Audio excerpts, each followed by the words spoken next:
honestly, the first thing I want to do is just burst into tears.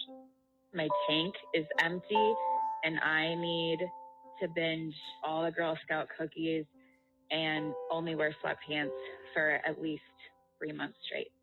I've been a teacher for 27 years, and this is the first time I have just hated what I do. It has nothing to do with the kids. We were heroes 1 minute and then vilified. People wanted to blame us for having schools closed.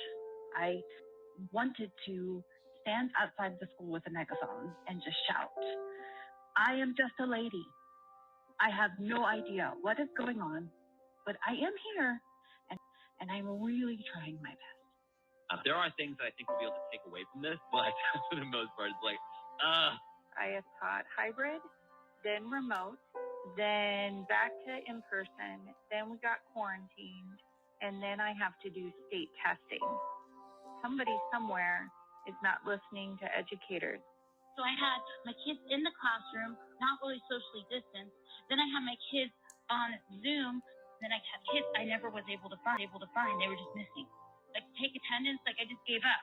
I care about my kids. I love them. But I feel like I'm choosing between my sanity and everything admin requires of me. It's been a struggle, but I also have really valued this year as a time to question a lot of the things that we believe about public education. This is our chance to really shake up education, to look at what really matters, to look at how do we spend our 53 minutes in class each day. Teaching is often considered a noble profession, as teachers devote their lives to improving students' academic and social emotional outcomes. While it can be rewarding, it is also challenging. Due to legislative mandates, classroom management challenges, and changing initiatives, teachers are under enormous pressure to regulate, adapt their practices, and change their focus.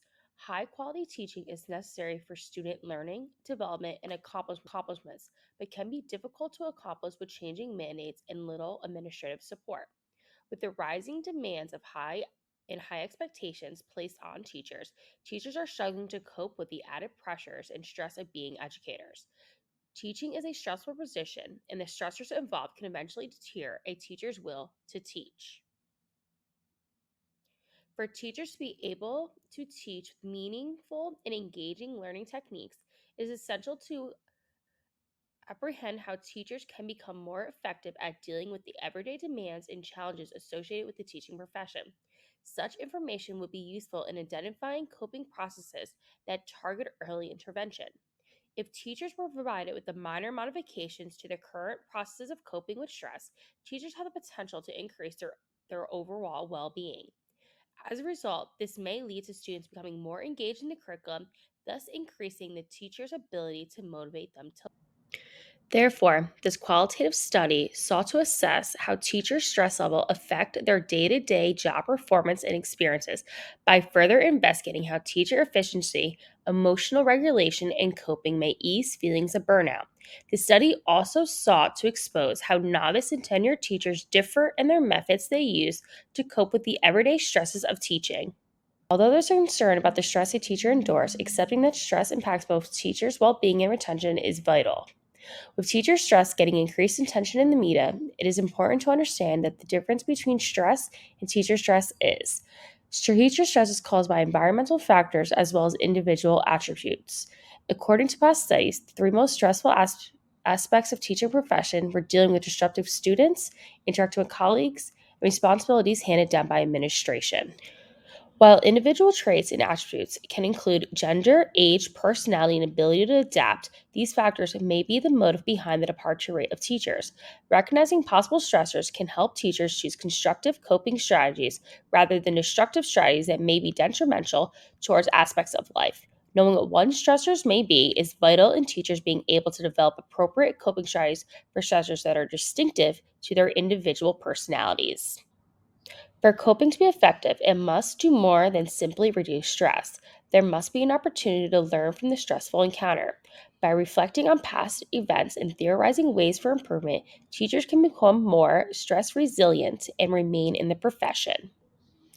The primary research question is, how do teachers' stress levels affect their job performance and overall experiences associated with the teaching profession?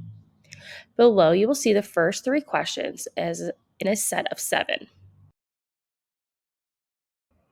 The foundation of the research aims to understand the meaning of teacher stress through the perspectives of current school teachers in one specific school district in urban New Jersey.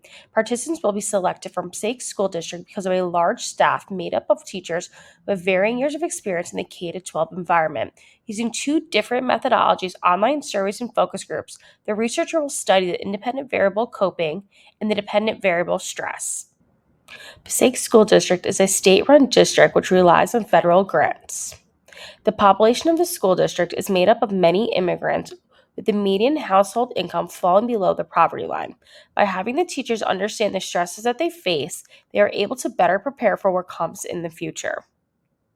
This qualitative case study addresses the research questions for the effect of stress and coping strategies for teachers. School officials have acknowledged the need to investigate and understand why it is teachers are leaving the field of education at the alarming rate that they are since the pandemic.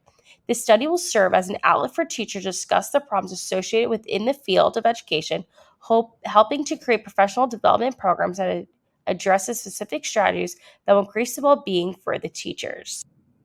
Another significant contribution of the study is for staff to recognize ways in which they can deal with teacher stress and burnout before it becomes an issue. The hope is to create a positive social change that results in an environment that teachers are treated like professionals by the administration and given the respect, support, and feedback they need to grow into highly qualified educators.